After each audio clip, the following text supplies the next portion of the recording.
Did you know the most feared warrior in history died from a nosebleed on his wedding night? Attila the Hun had just forced the mighty Roman Empire to pay him massive tribute in gold. His armies had terrorized Europe for decades, and he was planning another invasion of Italy. But first, he decided to celebrate by marrying a young Germanic bride named Ildiko. On the night of 453, Attila threw a massive wedding feast, drinking heavily with his warriors. The next morning, his retainers found his chamber door still locked from the inside. When they broke it down, they discovered the most terrifying man in Europe lying dead in a pool of blood. No wounds, no signs of struggle, just blood everywhere. The cause? A severe nosebleed brought on by stress and alcohol.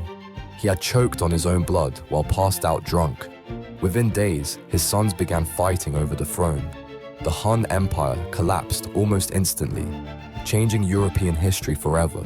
The scourge of Rome, killed by his own nose.